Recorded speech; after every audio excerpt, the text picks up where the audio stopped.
നെടുങ്കണ്ടം ഇരട്ട കൊലപാതകത്തിൽ പ്രതിയെന്ന് സംശയിക്കുന്ന സജി പോലീസിന്റെ പിടിയിലായി. വീടിന് സമീപത്തെ പറമ്പിൽ നിന്നാണ് ഇയാളെ പിടികൂടിയത്. നെടുങ്കണ്ടത്ത് അമ്മയും മകനുമാണ് കഴിഞ്ഞ ദിവസം ദുരൂഹ സാഹചര്യത്തിൽ മരിച്ചതായിട്ട് കണ്ടത്. ഇവരെ കൊന്നത് ഈ കൊല്ലപ്പെട്ട സ്ത്രീയുടെ മകൻ, കൊല്ലപ്പെട്ട യുവാവിൻ്റെ സഹോദരനായുള്ള സജി ആണ് എന്ന് സംശയിക്കുകയാണ് പോലീസ്. ഇവരുടെ സഹോദരിയായ സിനി ഇയാളുടെ ചില ഈ മരണശേഷമുള്ള പ്രവർത്തനങ്ങളിൽ ദുരൂഹതയും സംശയവും പ്രകടിപ്പിച്ചിരുന്നു. അതേ തുടർന്നാണ് പോലീസ് ആ നിലക്കുള്ളൊരു അന്വേഷണം ശക്തമാക്കിയത്. ഇയാളെ ഒന്നുകൂടെ ചോദ്യം ചെയ്യാനൊക്കെ കസ്റ്റഡിയിലെടുക്കാൻ ശ്രമിക്കുമ്പോഴാണ് ഇയാളെ കാണാനില്ല എന്ന കാര്യം പോലീസ് തിരിച്ചറിഞ്ഞത്. അയാൾക്കുള്ള തെരച്ചിൽ തുടരുകയായിരുന്നു. ഇപ്പോൾ സജിയെ തൊട്ടടുത്തുള്ള പറമ്പിൽ നിന്ന് തന്നെ പോലീസ് പിടികൂടിയിട്ടുണ്ട്. അയാൾ അവിടെ ഒളിച്ചിരിക്കുകയായിരുന്നു എന്ന് വേണം മനസ്സിലാക്കാൻ. കൂടുതൽ വിവരങ്ങളുമായി ജോയ്മോൻ ജോസ് ചേരും അവിടെ നിന്ന്.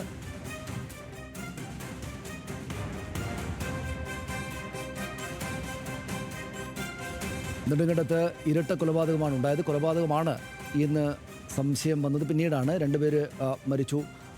അമ്മയും മകനുമാണ് മരിച്ചത്. അപ്പോൾ അത് ദുരൂഹ മരണത്തിൽ സംശയം തോന്നിയിരുന്നു. അപ്പോൾ ഇയാൾ ഈ സംഭവം അറിഞ്ഞ് അവിടെ മാധ്യമപ്രവർത്തകർക്ക് എത്തുമ്പോൾ തന്നെ ഈ സഹോദരനായിട്ടുള്ള സജി, ഇപ്പോൾ പിടിയിലായിരിക്കുന്ന സജി അവിടെ ഉണ്ടായിരുന്നു. പക്ഷേ പിന്നീട് പോലീസ് സജിയുടെയും കൊല്ലപ്പെട്ട റജിയുടെയും സഹോദരി സിനി ഇതുമായി ബന്ധപ്പെട്ട് ഈ ജീവിച്ചിരിക്കുന്ന സഹോദരനിൽ തനിക്ക് സംശയമുണ്ട് എന്ന മട്ടിലുള്ള ചില കാര്യങ്ങൾ പറഞ്ഞപ്പോഴാണ്, പ്രത്യേകിച്ചും ഈ വീട്ടിലെ സാധനങ്ങൾ ഒക്കെ വിൽക്കുന്ന നിലയിലേക്ക് ഈ തീരുമാനത്തിലേക്ക് ഇയാൾ പോയി, സജി മരണം നടന്ന ഉടനെ തന്നെ. അപ്പോൾ അങ്ങനെയാണ് ഒരു സംശയം മുന്നിലേക്ക് വന്നത്. അപ്പോൾ പോലീസ് ആ നിലക്കൊരു പരിശോധന നടത്തുകയായിരുന്നു. പിന്നീട് വന്ന് ഇയാളെ ചോദ്യം ചെയ്യാൻ കസ്റ്റഡിയിലെടുക്കാൻ വന്നപ്പോൾ സജിയെ കാണാനില്ലാത്ത സാഹചര്യമായിരുന്നു.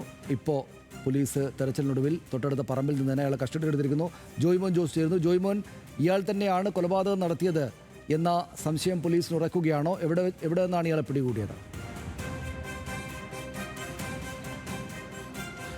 സനീഷ്, ഇവരുടെ വീടിനോട് ചേർന്നുള്ള പറമ്പിൽ നിന്നാണ് ഇയാൾ, അല്ലെങ്കിൽ സജി, പ്രതിയെന്ന് സംശയിക്കുന്ന സജി പിടിയിലാകുന്നത്. അതായത് നമുക്കറിയാം, ഇന്നലെ പോലീസ് അന്വേഷണ ഭാഗമായി പോലീസ് സ്ഥലത്ത് എത്തിയപ്പോൾ തന്നെ ഇയാൾ അവിടെ നിന്ന് ഓടിപ്പോകുമെന്ന് നാട്ടുകാർ ഉൾപ്പെടെ മൊഴി നൽകിയിരുന്നു, അല്ലെങ്കിൽ നാട്ടുകാർ ഉൾപ്പെടെ പറഞ്ഞിരുന്നു. പക്ഷേ അതിന് പിന്നാലെ ഈ പ്രദേശത്ത്, അതായത് ഈ വീടിനോട് ചേർന്നുള്ള പ്രദേശം വനപ്രദേശമാണ്, അതിർത്തി മേഖലയാണ്. അത് തമിഴ്നാട് ചേർന്നുള്ള അതിർത്തി മേഖലയാണ്. ഈ പ്രദേശങ്ങളിലൊക്കെ ഡോഗ് സ്ക്വാഡും അതുപോലെ തന്നെ ഡ്രോൺ ഉൾപ്പെടെ ഉപയോഗിച്ചുള്ള പരിശോധനകൾ നടത്തിയിരുന്നു.